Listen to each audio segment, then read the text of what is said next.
হয়তো ইদানিং আপনি খবরের মাধ্যমে সোয়াইন ফ্লু সম্পর্কে অনেক কিছু জেনেছেন। হয়তো আপনি এই ভাইরাস থেকে নিজেকে রক্ষা করার বিষয়ে আতঙ্কগ্রস্ত হবেন না, কারণ এজন্য আপনি অনেক কিছুই করতে পারেন। নানাভাবে এ সম্পর্কে তথ্য ও পরামর্শ পেতে পারেন।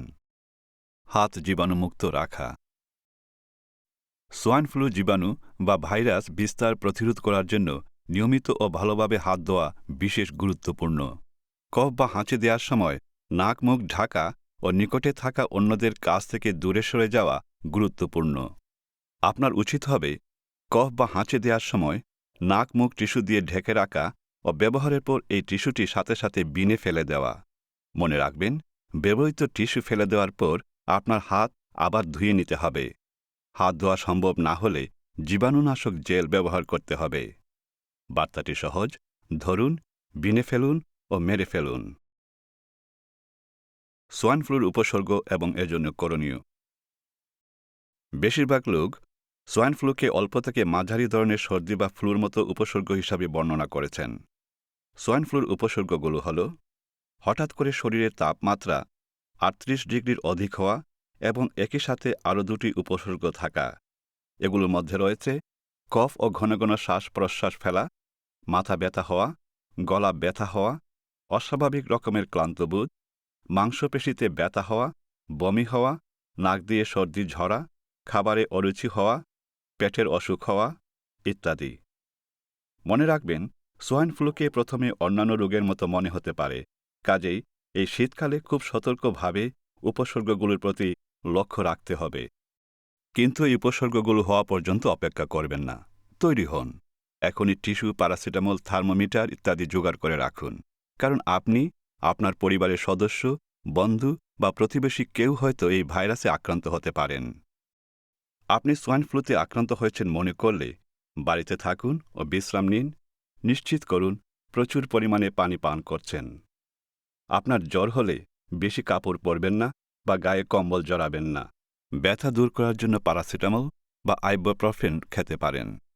প্যাকেটে লিখিত নির্দেশাবলী অনুসরণ করুন। গর্ভবতীদের জন্য প্যারাসিটামল সুপারিশ করা হয়। যদি সম্প্রতি আপনি রাজনৈতিক আশ্রয় প্রার্থনা করে থাকেন বা ইউকের বর্ডার এজেন্সির প্রাথমিক বাসস্থানে থাকেন, তাহলে হেলথ টিম বা সাপোর্ট টিমকে অসুস্থ বোধ করলে জানাবেন, যাতে তারা আপনাকে সাহায্য করতে পারেন।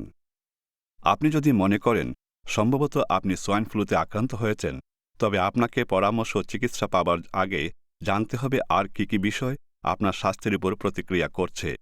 যেমন, আপনার কি কোনো দীর্ঘমেয়াদী অসুস্থতা রয়েছে বা আপনি কি কোনো জটিল অসুখের জন্য ঔষধ সেবন করছেন? আপনি কি গর্ভবতী? অসুস্থ মানুষটির বয়স কি ১ বছরের নিচে? আপনার অবস্থা কি হঠাৎ খারাপ হয়ে গেছে? কয়েকদিন অসুস্থ থাকার পরেও কি আপনার অবস্থা অবনতির দিকে যাচ্ছে? এক বা একাধিক প্রশ্নের উত্তর হ্যাঁবাচক হলে সরাসরি আপনার ডাক্তারকে টেলিফোন করুন।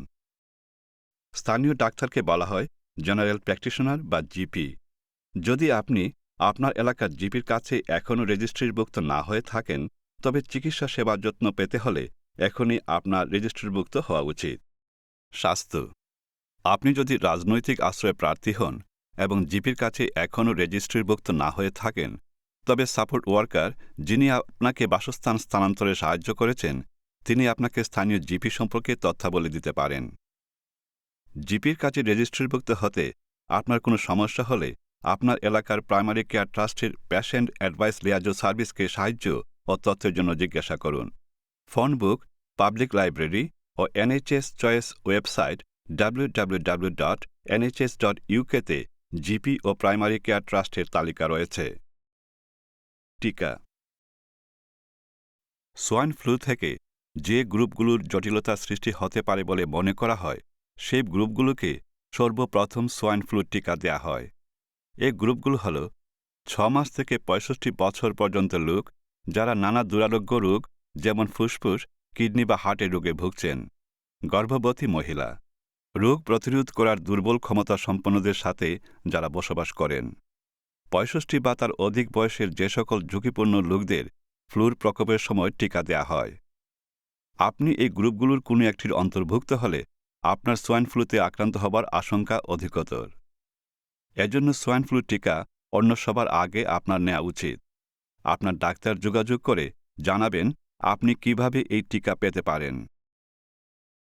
এই তথ্যাবলী মনে রাখা প্রত্যেকের জন্য গুরুত্বপূর্ণ, কারণ ইউকেতে আমরা এখন দ্বিতীয়বারের মতো সোয়াইন ফ্লুতে আক্রান্ত হবার সম্ভাবনার মধ্যে আছি। আপনার কোনো প্রশ্ন থাকলে আপনি অধিকতর তথ্যের জন্য বিভিন্ন ওয়েবসাইটে দেখতে পারেন। www.direct.gov.uk, NHS choice website www.nhs.uk জনসাধারণের জন্য নিয়মিতভাবে বিভিন্ন তথ্য হালনাগাদ করে থাকে। Department of health website www.dh.gov.uk, health protection এজেন্সির ওয়েবসাইট www.hpa.org.uk। মনে রাখবেন, আপনার এলাকার জিপির রেজিস্ট্রিভুক্ত হওয়া খুবই জরুরি। জিপির কাছে রেজিস্ট্রিভুক্ত হতে আপনার কোনো সমস্যা হলে আপনার এলাকার প্রাইমারি কেয়ার ট্রাস্টের পেশেন্ট লিয়াজো সার্ভিসকে সাহায্যের জন্য বলুন। ফোন বুক, পাবলিক লাইব্রেরি ও NHS চয়েসের ওয়েবসাইট www.nhs.uk-তে জিপি ও প্রাইমারি কেয়ার ট্রাস্টের তালিকা রয়েছে। আপনি যদি রাজনৈতিক আশ্রয় প্রার্থী হন এবং জিপির কাছে এখনও রেজিস্ট্রিভুক্ত না হয়ে থাকেন, তবে সাপোর্ট ওয়ার্কার, যিনি আপনাকে বাসস্থান স্থানান্তরে সাহায্য করেছেন, তিনি আপনাকে স্থানীয় জিপি সম্পর্কে তথ্যাবলি দিতে পারেন। সময় নিয়ে তথ্যাবলি শোনার জন্য আপনাকে অনেক ধন্যবাদ।